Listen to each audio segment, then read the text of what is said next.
Hello dear, welcome करता हूं YouTube channel nursing ज्ञान में। देखिए, आज का इस वीडियो बहुत महत्वपूर्ण होने वाला है, खासकर उनके लिए जो स्टूडेंट 20 से 23 वाले हैं और 19 से 22 वाले हैं। उनको मैं एक चीज़ बताऊंगा कि आप सभी स्टूडेंट को कैसे जो है, एक तो MPNRC से लेट किया जा रहा है और आपके लिए बेहतर ये था कि जैसे अभी बिहार में जो स्टाफ नर्स की बहाली है उसमें देरी हो रही थी, डिले हो रही है।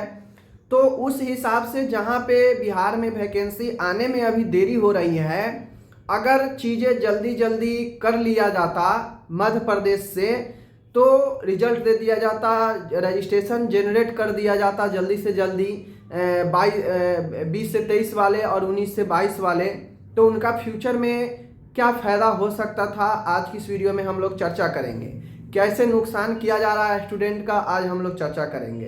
तो चलिए, मेरा नाम है राहुल और आप लोग देख रहे हैं नर्सिंग ज्ञान। चैनल पे फर्स्ट टाइम है तो सब्सक्राइब कर लीजिए, बेल आइकन को दबा दीजिए पल पल के अपडेट के लिए, पढ़ाई के लिए। ओके, जैसा कि आपको पता है माय डियर कि जो भी मेरे डियर है 19 से 22 वाले और 20 से 23 वाले मध्य प्रदेश से GNM किए हैं, कर रहे हैं। 20 से 23 वाले का तो अभी तक रिजल्ट भी नहीं आया है, जबकि रिजल्ट अगर जारी कर दिया गया रहता तो जल्दी से अगर रजिस्ट्रेशन जारी कर दिया जाता तो लोग ऑनलाइन वाले रजिस्ट्रेशन पर भी फॉर्म फिल कर सकते थे, फॉर्म फिल कर देते। बाकी जब ट्रांसफ़र होता कम से कम एग्ज़ाम में बैठने के लिए उनके अंदर एक ये चीज़ें तो हो जाता कि चलो भाई मैं एग्ज़ाम में बैठूंगा, मैं एग्ज़ाम दूंगा और निकलेगा नहीं निकलेगा वो बाद की बातें हैं।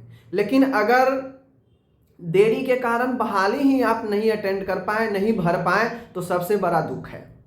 फॉर्म फिल हो जा रहा है तो आत्मा को संतुष्टि हो जाता कि चलो भाई फॉर्म फिल हो गया, अब एग्ज़ाम एडमिट कार्ड आएगा तो एग्ज़ाम दूंगा। लेकिन अगर आप बहाली को अटेंड ही नहीं कर पा रहे हैं, फॉर्म फिल ही नहीं कर पा रहे हैं डॉक्यूमेंट के कारण, और वो डॉक्यूमेंट जो आपको 2 साल पहले मिल जाना चाहिए था लेकिन अभी तक नहीं मिला है, तो इससे बड़ा दुख एक स्टूडेंट के लिए कुछ नहीं हो सकता है। क्योंकि ये बहाली सब ऐसा नहीं है कि हमेशा आपको देखने को मिलेगा। 2 साल 3 साल 4 सालों पर बहाली देखने को मिलता है एक बार, जो 7,000 5,000 आता है। उसमें भी अगर आप बहाली अटेंड नहीं कर पाए डॉक्यूमेंट में देरी होने के कारण, तो इससे बड़ा दुख और किसी चीज़ में नहीं हो सकता है। 19 से 22 वाला कोर्ट का ऑर्डर हो चुका है, NOC दीजिए, मार्ग फॉर्म फिल करने के लिए, उनके आगे जॉब के लिए आप NOC दीजिए, ओरिजिनल डॉक्यूमेंट दे दीजिए। अभी तक महीना दिन से ऊपर हो गया ऑर्डर का, लेकिन अभी तक इस पर कुछ जो है अपडेट आपका नहीं आया है। ठीक है, 19 से 22 वाले का तो हम थोड़ा समझ भी सकते हैं कि उनके पास प्रोविजनल चीज़ें मिली हुई है, तो उस पर आप फॉर्म भर देंगे, एग्ज़ाम में बैठेंगे, चीज़ें आगे उनका जा सकता है। लेकिन सबसे बड़ा दुख 20 से 23 वाले का है कि एक तो उनका 2 साल लेट हुआ, ऊपर से उनका एग्ज़ाम जो हुआ है अभी तक उसका रिजल्ट भी नहीं आया, ना उससे रिलेटेड कोई अपडेट है, और रिजल्ट कब आएगा, रजिस्ट्रेशन कब आएगा, कुछ पता नहीं है। जैसे बहाली पिछले 6 महीना से सुन रहे हैं आप लोग कि बिहार में आने वाली है, आने वाली है, आने वाली है 7 से 8 हज़ार पदों पर स्टाफ नर्स का। इसको देखते हुए अगर MPNRC 1 से 1.5 महीना में रिजल्ट अगर जारी कर दिया होता तो अभी तक उम्मीद रखिए कि आपका मार्कशीट आ भी गया होता, रजिस्ट्रेशन का प्रोसेस भी शुरू हो जाता, और जो फॉर्म भराता है उसका लास्ट जो डॉक्यूमेंट का कट ऑफ होता है वह अप्लाई का लास्ट डेट होता है। तो अभी तक बहाली बिहार में नहीं रुकी हुई है, तो ये स्टूडेंट के लिए अच्छी बातें हैं, उनके लिए जिनका डॉक्यूमेंट अभी तक क्लियर नहीं है, जिनका डॉक्यूमेंट अभी तक क्लियर नहीं है, समझ रहे बातें को। लेकिन एक तरफ देखा जाए तो इधर बहाली भी रुकी हुई है और उधर काम भी नहीं चल रहा। इधर बहाली रुकी हुई है और उधर काम चलता होता, रिजल्ट आ जाता, मार्कशीट आ जाता, रजिस्ट्रेशन का प्रोसेस शुरू हो जाता, रजिस्ट्रेशन आ जाता, तो इधर भी बहाली आ जाता तो लोग फॉर्म फिल करता, काम आगे बढ़ता, तो थोड़ा सा मज़ा आता कि चलो भाई फॉर्म पकड़ा गया, फॉर्म फिल कर दिए। अब इतना दिन रुकने के बाद, बहाली इतना दिन रुक गई है, अब अचानक से कभी किसी दिन नोटिफिकेशन दे देगा फॉर्म भरने का और इधर अभी कुछ हो ही नहीं रहा है, तो निराशा ही हाथ लगेगा एक स्टूडेंट को, और क्या हाथ लग सकता है। ये चीज़ें हैं। तो बहाली रुकी हुई है बिहार में, ये अच्छी बात है, लेकिन मध्य प्रदेश के स्टूडेंट के लिए क्लियर नहीं किया जा रहा है, ये दुख की बात है।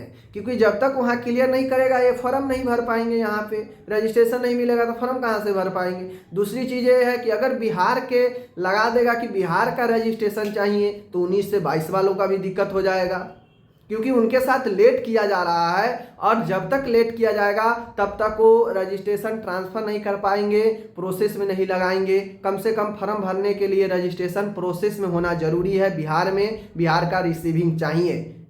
समझ रहे चीज़ों को? तो दोनों के लिए दुख है, लेकिन काम मध्य प्रदेश में स्टूडेंट के लिए नहीं कुछ किया जा रहा है।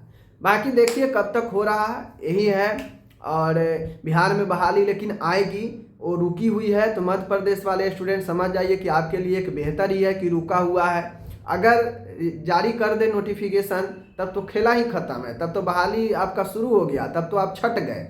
तो रुकी हुई है बहाली तो आप बेहतर मानिए कि रुकी हुई है बहाली, और जितना रुक जाए आगे डिले हो जाए 2-4 महीना बढ़िया है आपके लिए। नहीं तो फिर समझ लीजिए कि आप जल्दबाजी में है और दे दे बहाली तो हो गया काम ख़त्म, फिर आप सोचते रह जाइए 3-4 साल। अब तो ये चीज़ें हैं, ठीक है। बाकी आप लोग खुद सोच लीजिए। मिलते हैं अगले वीडियो में।